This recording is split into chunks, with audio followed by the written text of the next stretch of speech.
Salmo 42, Salmos de número 42, verso 5 diz o seguinte: por que estás tu abatida, ó minha alma?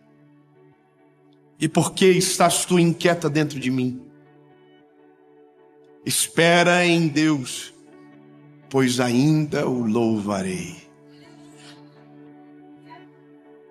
Por que estás abatida, ó minha alma?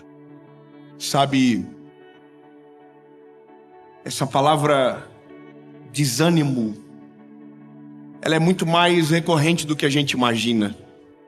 E muitos têm dificuldade de entender que o evangelho, ele é para o desanimado também. Quando a Bíblia fala a partir de Cristo, Jesus dizendo: deixar vir a mim aqueles que estão cansados.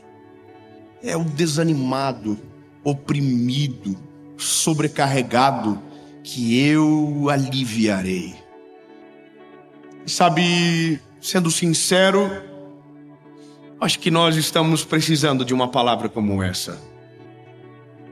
Temos a impressão, e eu não sei se você tem essa impressão, que algumas coisas têm esfriado dentro do nosso coração.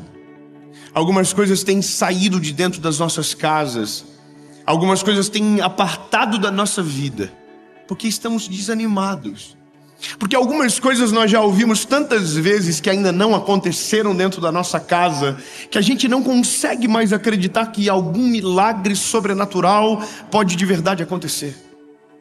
Hoje mesmo, quando eu estava vindo para cá, abri o meu direct e uma menina me mandou uma mensagem dizendo: como é que eu vou acreditar?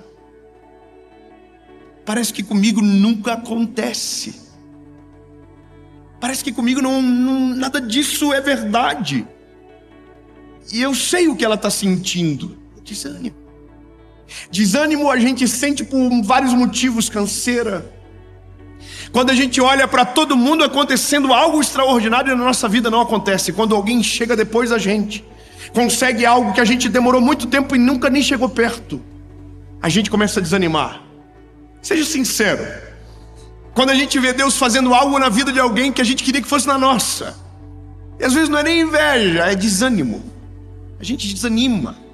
A gente começa a acreditar no que as pessoas dizem, no que as pesquisas estão contando, no rumo que o mundo segue, porque observa tudo agora. Você vai casar, só notícia ruim. Você vai ter filho, só notícia ruim. Você vai abrir um negócio, só notícia ruim. Você vai viver, é só notícia ruim. Você diz: eu vou casar, todo mundo diz: nossa, divórcio. Tem que pensar no divórcio. A pessoa já começa assim: poxa, acho que eu não vou mais não. Desanima. A pessoa vai abrir uma empresa, e aí, irmão, abre o jornal. Inflação, juros, e o pau torando, e o povo roubando a torta direito. E aí todo mundo diz pra você: não abre, é melhor não abrir. Aí você desanima e para. E aí você precisa de um milagre da parte de Jesus, e você ora, e as pessoas estão dizendo para você: não adianta, meu lindo, não vai acontecer. Não vai acontecer. Você quer engravidar? Não adianta, não vai acontecer. E esse é o caos que a gente vive, gente desanimada caminhando pela terra. E aí eu quero só que você entenda que isso não é das pessoas simples ou fracas. Isso é nosso. Todo mundo tem isso dentro de si. Se não cuidar, nós desanimamos. Se nós não cuidar, nós desfalecemos. Quando eu estou olhando aqui para o texto que leio, não é um homem comum falando, é Davi.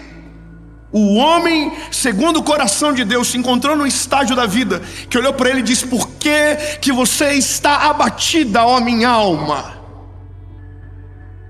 Ele está olhando para dentro de si dizendo: está alguma coisa acontecendo de errado dentro de mim. E eu quero que você compreenda, o desânimo é inimigo da esperança, e a esperança é inimiga da fé. Quando a esperança vai embora, a fé cai. Quando o desânimo se apodera, a esperança vai embora. Entende? Uma coisa conecta com a outra. Quando não tem, se torna inimigo.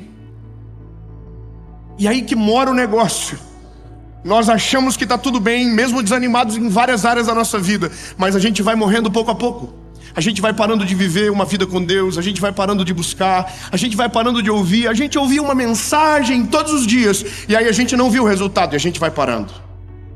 E a gente tinha promessas de Deus sobre a nossa vida, e a gente desanima, a gente vai esquecendo. Você entende que loucura é essa? E aí vem o evangelho e diz: ei, por que te abates, ó minha alma? A loucura é imaginar que alguém está brigando consigo próprio. É isso que está acontecendo. Davi está olhando para dentro dele e está dando um recado: nós ainda o louvaremos. Salmo 125 diz: os que confiam no Senhor são como o monte Sião, que não se abala, mas permanece para sempre. Como em volta de Jerusalém estão os montes, assim o Senhor em volta do seu povo. Isso aqui é um sentimento de segurança tremendo, né? Primeiro diz que se você confiar no Senhor, você vai ser inabalável, vai ser como o monte Sião, está lá há milênios e não se abala. Diz que assim como Jerusalém está com vários montes em volta, assim Deus está em volta de você. O que a gente tem que lembrar é que Davi, quando escreveu os Salmos, quando ele declara isso aqui, ele está na fase de maior medo da sua história.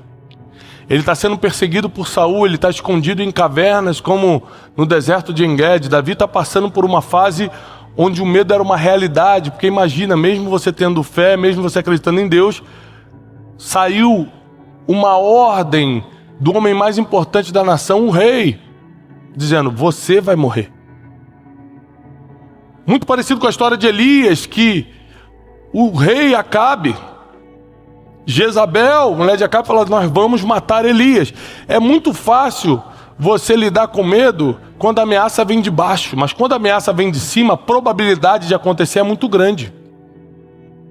Então o medo, ele deixa de ser fantasioso, porque a maioria dos nossos medos são fantasias, e torna-se real, porque realmente essa pessoa que ameaçou pode cumprir o que está falando.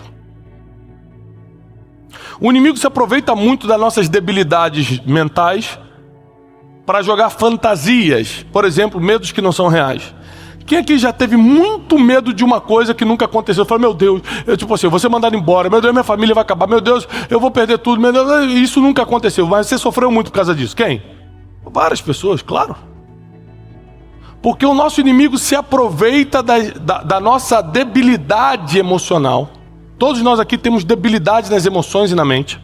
Ele se aproveita disso para instalar fantasias, para colocar um medo que não existe e colocar um nível de medo que nem se fosse real aquele problema você teria.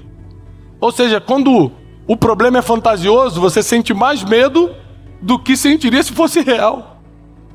O inimigo se aproveita muito disso para paralisar a vida do ser humano.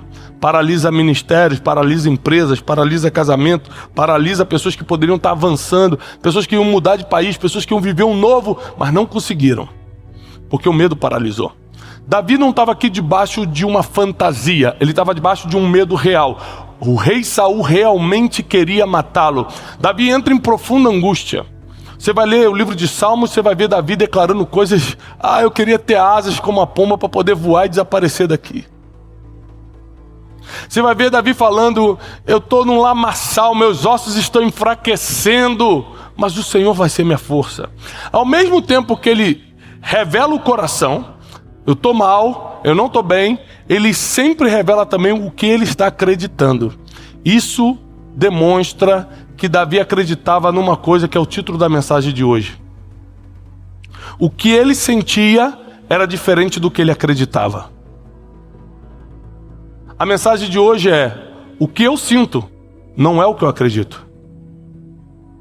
Eu sinto medo, mas eu acredito que eu já venci isso. Eu sinto que não vai dar, mas eu acredito que já deu. Eu sinto essa perseguição, mas eu já acredito no livramento. O que eu sinto não precisa ser o que você acredita. O que você sente não precisa ser o que você acredita. O que eu sinto não precisa ser o que eu acredito. Ou seja, são duas coisas diferentes. Não confunda, por favor, não confunda o que você sente com o que você acredita. Porque se você sentir medo e acreditar no medo, aí começou o seu problema.